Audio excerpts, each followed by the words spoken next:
Zebra 3, Zebra 3. Alerte Action Joe. Alerte Action Joe.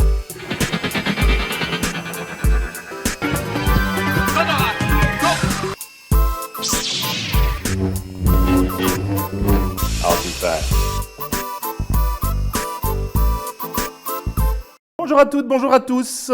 Aujourd'hui, dans la série Action Joe, à Rahan, le fils des âges farouches. Alors, Rahan, c'est avant tout une bande dessinée créée pour le journal Pif Gadget, qui d'ailleurs à l'époque ne s'appelait pas Pif Gadget, mais bien Pif. C'est la succession de Vaillant, le journal de Pif, donc en 1969. Donc Rahan a connu de nombreuses aventures en bande dessinée. Il y a eu Rahan trimestriel, qui paraissait effectivement tous les 3 mois, qui présentait l'avantage d'offrir un gadget aux jeunes lecteurs, alors des gadgets en relation plus ou moins importante avec la bande dessinée. Et évidemment, vu le succès de cette bande dessinée, eh bien, dans la série Action Joe, nous avons eu un Rahan. Alors, ce Rahan, qui est très bien fait, avec des cheveux naturels, un peu comme les poupées Barbie ou ce genre de poupées mannequins, était équipé d'un poignard, le fameux poignard de Rahan. De nouveau, les quarantenaires et les quinquagénaires vont s'en rappeler. Donc le fameux poignard, le coutelas. Également d'un collier. Alors pour rappel, chacune des griffes du collier symbolisait donc une caractéristique essentiellement humaniste du personnage, le courage, la force, enfin ce genre de choses. Alors, également la fameuse lance en silex, l'arc à flèches et son carquois de même que les flèches, qui faisait d'ailleurs double usage avec les personnages western. Bien, alors ici, je vais me permettre une petite remarque pour les collectionneurs.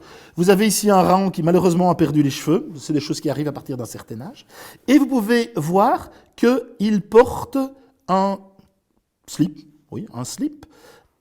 qui est sans frange. Donc je dis bien sans frange.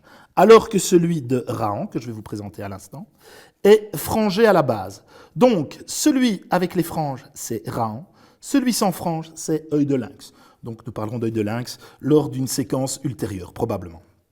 Alors, ici, notre Rahan qui n'a pas de cheveux, malheureusement, pour lui, on peut éventuellement solutionner le problème d'une manière assez expéditive, mais somme toute relativement satisfaisante, en lui mettant la perruque d'un Indien. Voilà. Alors, nous avons un Rahan noir, évidemment, c'est pas tout à fait pareil, mais c'est sympa quand même. Alors, ce Rahan était très, très sympathique. C'est devenu excessivement rare maintenant, et encore plus rare, évidemment, en boîte d'origine. Voilà. Donc, pour les amateurs de bande dessinée et pour les amateurs d'action figure, nous avons le fameux Rahan de CJ.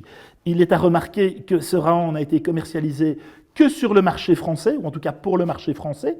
Il semblerait que quelques exemplaires aient également été disponibles en Belgique. Il est évident que nos amis anglophones, qu'ils soient américains ou qu'ils soient anglais, n'ont jamais disposé de cette figurine dans leur magasin de jouets préféré. Voilà, je pense qu'on a fait le tour de Rahan. Ça prend pas beaucoup de place, c'est formidable.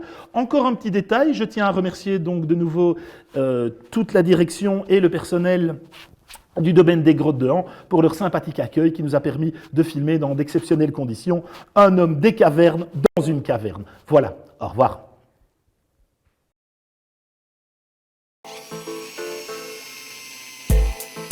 Zebra 3, Zebra 3.